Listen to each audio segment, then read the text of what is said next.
Good morning, everyone. Good morning, students. Welcome again our online class and our book Woven Words continue.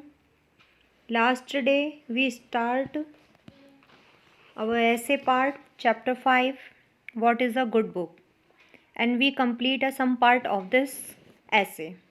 Today we continue with our chapter. So firstly we revise the some part of the chapter after that we continue. तो देखिए बेटा हमने last day जो है as a title of this chapter हम जान चुके थे कि हमने थोड़ा सा इसका कुछ पार्ट पढ़ा था कि अच्छी किताबें कैसी होती हैं। अच्छी किताबों को समझाने के लिए जो हमारे राइटर हैं उन्होंने ये कहा था कि आप जो हैं हर लेख को अच्छी किताब नहीं कह सकते और उन्होंने इसे समझाने के लिए कहा था कि अगर आपका कोई फ्रेंड आपको लेटर लिखता है वो आपको प्यारा हो सकता है, लेटर आप उसे संभाल के रख सकते हैं, लेकिन आप उसे जो है बुक नहीं कह सकते। एक न्यूज़पेपर में सारा मटेरियल होता है, मतलब अच्छी खबर, बुरी खबर, दुख वाली, सांत्वना वाली, कॉमिक्स, लेख, आलेख सब कुछ उसके अंदर होते हैं, कॉलम सब कुछ उसके अंदर होते हैं। बावजूद इसके आप न्यूज़पेपर को बुक नहीं कह सकते क्योंकि न्यूज़पेपर की अहमियत सिर्फ ब्रेकफास्ट तक होती है। आफ्टर दैट जो है न्यूज़पेपर जो है घर में रद्दी बन जाता है, लेकिन किताबों के साथ ऐसा नहीं है। और किताब लिखने का एक सबसे बड़ा पर्पज़ ये है कि जो बातें लेखक अपने मन के रियल सेंस को जो बोलकर नहीं बता सकता उसे वो लिखकर बताता है। और आगे देखिए इसी को हम कंटिन्यू करेंगे। The book of talk is printed only because it's author can not speak to thousands of people at once. If he could, he would. The volume is mere multiplications of his voice. यहाँ ये कहा गया है कि किताब को लिखने का सबसे बड़ा कारण ये होता है कि जो लेखक होता है वो एक साथ हज़ारों लोगों से एक साथ बात नहीं कर सकता, और यदि वो ऐसा कर सकता तो ऐसा कर सकता इसीलिए, लेकिन ऐसा कुछ माध्यम है ही नहीं। इसी के आधार पर वह अपनी बात हज़ारों लोगों, लाखों लोगों तक पहुंचाने के लिए पुस्तक या बुक जो है वही एकमात्र ऐसा जरिया है जिसके आधार पर वो जो कहना चाहता है उसे जो है वह सभी लोगों तक पहुंचा सकता है, और वह उसको मल्टीप्लेक्ट करते हुए पहुंचाता है, यानी जितने लोगों तक वो पहुंचाना चाहता है उससे मल्टीप्लाई कर लीजिए, उससे ज़्यादा लोगों तक वह आवाज़ पहुंच जाती है। You can not talk to your friend in India. If you could, you would write in street. That's a mere conveyance of voice. अब यहाँ पर ये कहा है कि अगर आप इंडिया में आपका कोई फ्रेंड से अगर आप बात नहीं कर पाते हैं, मतलब नहीं कर पा रहे हैं, तो ये आपकी परेशानी। अगर आप कर सकते तो आप उससे ज़रूर बात करोगे। हो सकता है कि आप उसे कुछ लिखो या क्या कहते हैं, जो बातें आप उसे बोलकर नहीं बता पा रहे हो उसे आप उसको लेटर लिखकर बताओ। तो ये कैसा ही तरीका है। But a book is written not to multiply the voice merely, not to carry it merely, but to preserve it. The author has something to say which he perceives to be true and useful or helpfully beautiful. अब यहाँ ये कहा है कि आप जो है एक जो बुक होती है वह उसको सिर्फ इसलिए नहीं लिखा जाता कि लेखक कुछ कहना चाह रहा है और वो उससे जितने लोगों से कहना चाहता है उसे मल्टीप्लाई कर कर ज़्यादा लोगों तक वो बात पहुंचाना चाहता है, सिर्फ इसीलिए किताबों को नहीं लिखा जाता है, बल्कि इसे तो जो है आने वाले इन फ्यूचर टाइम के लिए भी जो उनके नॉलेज हैं उसको संजा कर रखने के लिए इसे लिखा जाता है। और लेखक या राइटर जो भी होता है उसमें वो सारी चीज़ें लिखता है जो उसके अकॉर्डिंग सच हैं और बहुत ही ज़्यादा यूज़फुल है। वो उन सारी चीज़ों को उसमें जो है इंक्लूड करता है जिस किताब को वो लिखता है। As far as he knows, no one has yet said it. So far as he knows, no one else can say it. He is bound to say it clearly and melodiously, if he may, clearly at all events. अब यहाँ देखिए ये कह रहा है कि लेखक जो भी कुछ लिखता है, जहाँ तक मतलब लेखक जितना भी अपनी जो उसके पास जितना भी नॉलेज है, जितना भी वो जानता है, वो सारी चीज़ें जो शायद उसने पहले कभी किसी से कहा तक नहीं हो या जिससे ज़्यादा वो जितना वो जानता है वो एक्सप्रेस नहीं कर पा रहा है, तो ऐसा सारी चीज़ों को वो किताब के माध्यम से लिख के जो है वो स्पष्ट रूप से दर्शा देता है। आगे देखिए, आगे ये भी कहा गया है इसमें मेलोडियसली, यानी कि वो उसे बहुत ही क्लियर तरीके से और बहुत ही जैसे कि मेलोडियस स्वर होता है ना, जैसे पर गीत वगैरह गाते हैं तो सुंदर अच्छा सा जो हमें अच्छा लगे, तो ऐसे संगीत की तरीके से, सिंगिंग की तरीके से वह जो है स्पष्ट तरीके से अपनी चीज़ों को वहाँ लिखकर दर्शाता है। In the sum of his life, he finds this to be the things or group of things manifest to him. This is the piece of true knowledge or sight which his share of sunshine and earth has permitted him to seize. He would fain set it down forever, engrave it on a rock if he could, saying, "This is the best of me.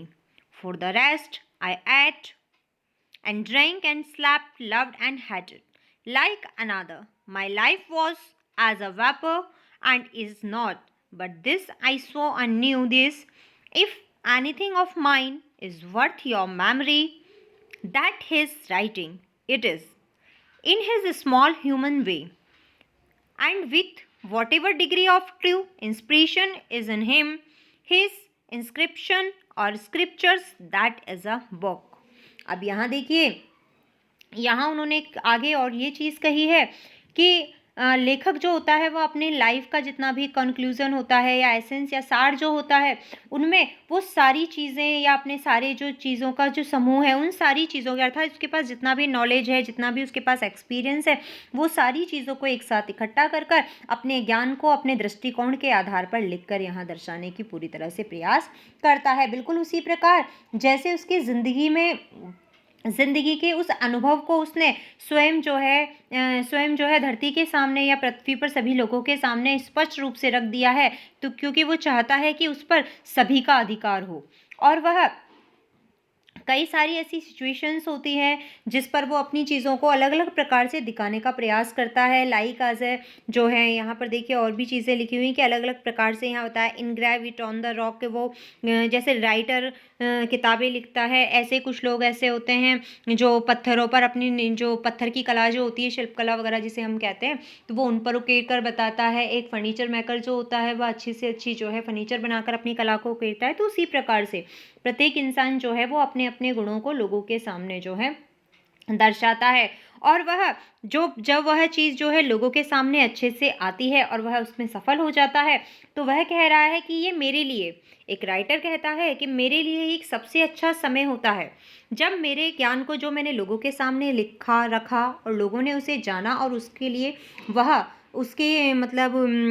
लोगों के सामने जब अपनी बात को रख पाता है, तो वह उसके लिए सबसे अच्छा टाइम होता है। एक राइटर कहता है कि बाकी के समय जब मैं अपने ज्ञान को लोगों के सामने रखता हूँ या इस कार्य में बिजी रहता हूँ, वो मेरे लिए सबसे अच्छा समय होता है, बिकॉज बाकी टाइम तो मैं खाना खाता हूँ, पानी पीता हूँ, किसी से प्रेम करता हूँ या नफरत करता हूँ या फिर कुछ और काम करता हूँ। वैसे मेरा भी जीवन जो है दूसरे लोगों के लिए तरह ही जीवन जो है एक लाइफ वॉज एज द वापर, कि वह एक भाप के समान ही था, कि समय जो है किसी के लिए नहीं रुकता, समय निकलता जाता है। तो इसी प्रकार जीवन को यहाँ पर जो है भाप के समान बताया गया है। इससे पहले भाप जैसा था जब तक मैं अपने ज्ञान को अपने जीवन में का कोई यथार्थ इस्तेमाल नहीं करता था, लेकिन अब नहीं, अब मैं अच्छी तरह से चीज़ों को समझता हूँ, जानता हूँ, देखता हूँ, क्योंकि अब जो भी मैं यहाँ पर लिखता हूँ, मेरा जो लेखन है वो भले ही छोटा हो सकता है, लेकिन वो संपूर्ण रूप से मानव के रूप में है, और उसमें जितनी भी मात्रा है उसमें सारी आपको सिर्फ प्रेरणा ही देखने को मिलेगी।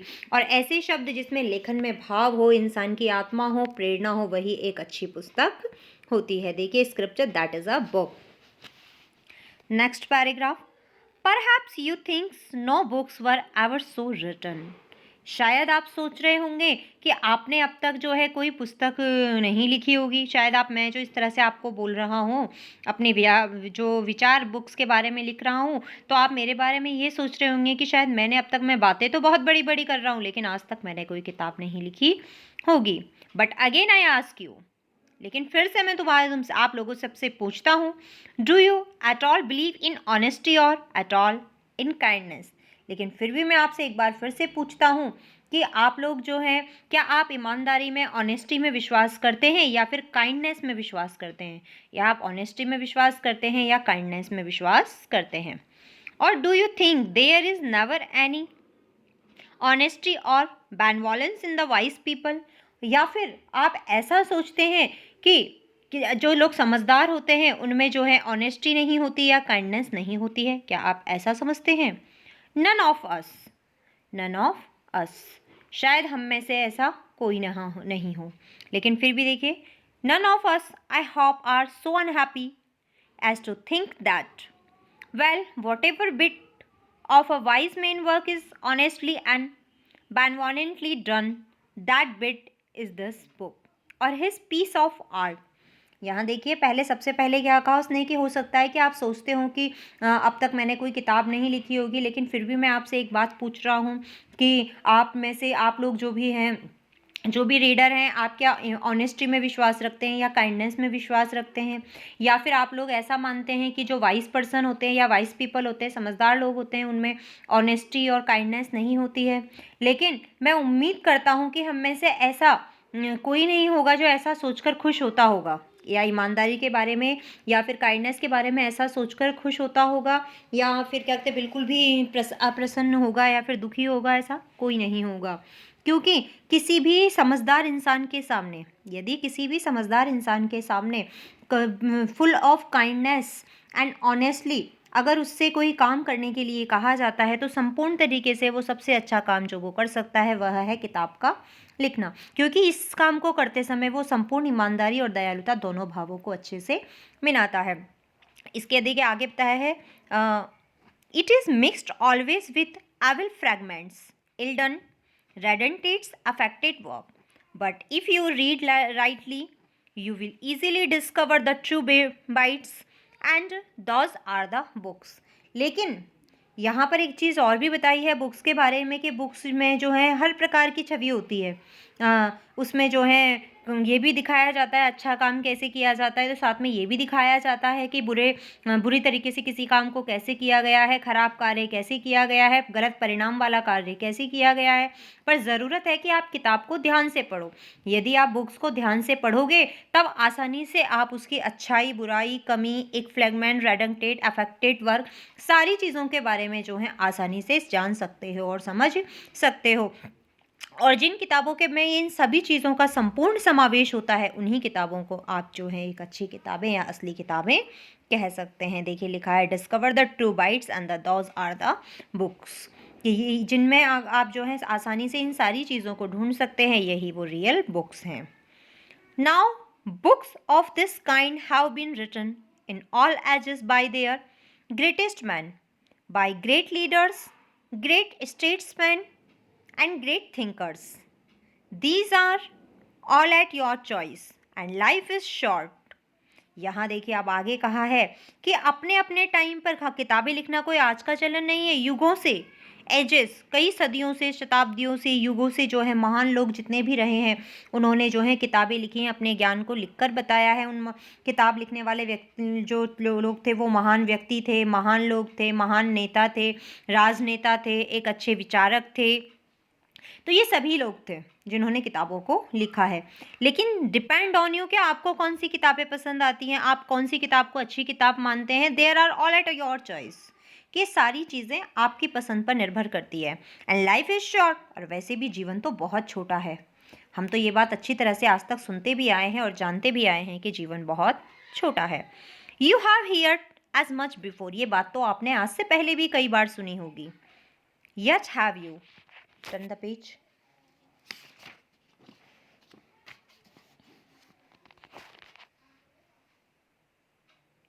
measured and mapped out this short life and its possibilities। ये बात तो आप बहुत पहले से ही भी जान चुके होंगे, सुन चुके होंगे कि जो मतलब हमारा छोटा सा जो लाइफ है, हमारी लाइफ जो छोटी सी है, उसमें हमें जितनी भी पॉसिबिलिटीज़ मिलती हैं और उसमें हम क्या रिएक्ट करते हैं, क्या हमारा कार्य होता है, उसी के आधार पर हमारे जीवन को नापा या आंका जाता है। Do you know sorry, I know students कि chapter is so boring that, but अब हमारा ये लास्ट पार्ट ऐसे का है तो हम इसे कंटिन्यू तो करेंगे ही। पता है कि लग रहा है कि समझ में बार बार अच्छी किताबें क्या होती हैं, किसके अकॉर्डिंग क्या होती हैं, नेताओं के अकॉर्डिंग क्या होती हैं, चॉइस सबकी अलग अलग होती है, लेकिन ऐसे पार्ट आपका थोड़ा ऐसा है ही।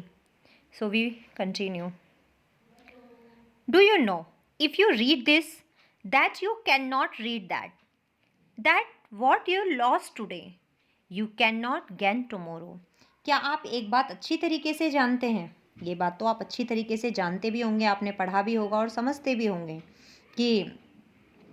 कि कुछ चीज़ें ऐसी होती हैं जिसे अगर हम आज खो देते हैं तो उसे हम नेक्स्ट डे प्राप्त नहीं कर सकते। अर्थात कुछ चीज़ें हमारी लाइफ में ऐसी होती है जिसे अगर हमने आज खो दिया तो उसे हम फिर कल से प्राप्त नहीं कर सकते। You will go and gossip with your housemaid or you stable boy when you may talk with the queens and kings, or flatter yourselves that it is with any worthy consciousness of your own claims to respect that you jostles with a common crowd of entry here and audience there, when all the while this eternal court is open to you, with its society wide as the world, multitudinous as its days, the chosen and the mighty। अब यहाँ देखिए आगे ये कहा है कि आप depend आप पर करता है कि आप आज में कुछ ग्रहण करते हैं या आज के दिन को चले जाने देते हैं, लेकिन ये ध्यान रखिए कि जो आज चला गया, वो जो आज आप खो देंगे उसे आप कल कभी भी हासिल नहीं कर सकते। अब डिपेंड ऑन यू दैट कि आज जो आपको मिलने वाला है उसे आप प्राप्त करना चाहते हैं या नहीं। आप पर निर्भर करता है कि क्या आप उसे प्राप्त करने की जगह अपनी नौकरानी से जो हैं या अपने साथ वाले जो लोग हैं स्टेबल बॉय जो हैं उनसे आप गॉसिप करने में अपना समय निकालेंगे, या राजा रानियों की कहानियों के बारे में बात करना चाहेंगे, या फिर अपने जो बॉस हैं like as kings and queens यहाँ बताया गया है उनकी आप जो है उनकी चापलूसी करने में अपना समय बिताएंगे जो आपके पास फ्री टाइम है, या फिर आप उस संसार के बारे में जानना चाहेंगे जो संसार बहुत बड़ा है और जहाँ बहुत सारे लोग होते हैं और बहुत सारे शक्तिशाली लोग भी रहते हैं, अलग अलग प्रकार के पर्सन रहते हैं, उनके बारे में आप जानना चाहेंगे। ये सारा संसार जो आपके लिए एक खुले दरवाजे की तरह खुला हुआ है जिसमें सीखने के लिए आपके पास बहुत कुछ है, तो आप उस विशाल संसार को सीखने के बारे में सीखने के लिए अपना समय का इस्तेमाल करते हैं, या फिर अपने समय की बर्बादी आप जो है किसी की चापलूसी करने में, गॉसिप मारने में, सोने में या खेलने में या अदर एक्टिविटीज़ करने में आप उसे बर्बाद कर देते हैं। Totally things are depended on you. आगे देखिए, into that you may enter always, in that you may take fellowship and rank according to your wish. From that once entered into, you can never be outcast, but by your own fault, by your aristocracy of companionship there, your own inherent aristocracy will be assuredly tested, and the motives with which you strive to take high place in the society of the living, measured as to all the truth and sincerity that are in them, by the place you desire to take in this company of the dead। अब यहाँ देखिए आगे ये कहा है, अब पहले ही बता दिया कि डिपेंड ऑन यू कि आप अपना जीवन में जो है कुछ सीखना चाहते हैं, समय को बर्बाद करना चाहते हैं, क्योंकि ये संसार बहुत बड़ा है, इसमें बहुत सारी चीज़ें सीखने के लिए हैं। आप चाहें तो इस संसार में प्रवेश कर सकते हैं। कौन से संसार में? किताबों के संसार में, जहाँ ज्ञान भरा पड़ा है वहाँ आप उसमें प्रवेश कर सकते हैं और उसके बारे में, संसार के बारे में ज़्यादा से ज़्यादा चीज़ों के बारे में जान सकते हैं और मान सकते हैं। वाकई में अगर आप अपने जीवन में या समाज में रहने का ऊंचा दर्जा पाना चाहते हैं तो यह आपके कर्मों पर ही निर्भर करता है कि आपने किस उद्देश्य को निर्धारण किया है, क्योंकि आपके उद्देश्यों के कारण ही आपके व्यक्तित्व को नापा जाएगा। जैसे कि वाकई में अगर आप रियल में जो हैं ऑनेस्ट हैं, रियल में आप जो ईमानदार हैं, तो वो ऑनेस्टी और ईमानदारी कब तक बनी रहेगी, कब तक आप उसके साथ रहेंगे? The company of the dead. तो क्या उस स्थान की इच्छा जो कि क्या आप जो है उसी प्रकार ऑनेस्ट जो है, ऑनेस्ट होना, ईमानदार होना, काइंडनेस होना, इन सारी चीज़ों को आप सिर्फ उन्हीं लोगों की तरह जानना चाहेंगे या प्राप्त करना चाहेंगे जिनका विवरण मरे हुए लोगों का या मृत लोगों का वर्णन जो किताबों में दिया गया है उसी के अकॉर्डिंग, या उससे ज़्यादा जो है आप चीज़ों के बारे में जानना और अपनी पहचान बताना चाहते हैं। So totally things are depended on you कि आप कैसे जो है अपने जीवन में किन चीज़ों का चुनाव करते हैं, किन किताबों को चुनते हैं, और उन किताबों में से आप पे डिपेंड करता है कि आपके लिए सच में आपने अच्छी किताबों का चुनाव किया है या फिर अभी भी आपने जो है गलत चीज़ों का चुनाव कर दिया है। और यहाँ एक बहुत अच्छी चीज़ बताई गई है, कहा गया है कि संसार जो है, ये संसार बहुत बड़ा है, इसके दरवाजे हमेशा खुले हुए हैं। अब डिपेंड आप पर करता है कि आप कहाँ प्रवेश कर कर ज्ञान को लेना चाहते हैं, या अपने जीवन का जो मूल्यवान समय है उसे गॉसिप करते हुए और किसी की बुराई करते हुए, चापलूसी करते हुए या खेलते हुए या इधर उधर यूं ही सोते हुए बर्बाद करना चाहते हैं। ये आपके ऊपर है, ये आपके जीवन में आपकी वैल्यूज़ को डिसाइड करता है और आपकी इम्पोर्टेंस को डिसाइड करता है। तो देखो बेटा, आज हम इसी पैराग्राफ तक पढ़ेंगे। द प्लेस योर डिज़ायर वाला पैराग्राफ हम नेक्स्ट डे कंटिन्यू करेंगे एंड होप दैट शायद आप लोगों के स्कूल ओपन हो जाएं, लेकिन अगर नहीं होते हैं तो फिर हम यहीं से कंटिन्यू करेंगे द प्लेस यू डिज़ायर। आज के लिए जितना किया है उसके हार्ड वर्ड्स कॉपी में कर लेना और उसे रीड आउट कर लेना। Have a good day.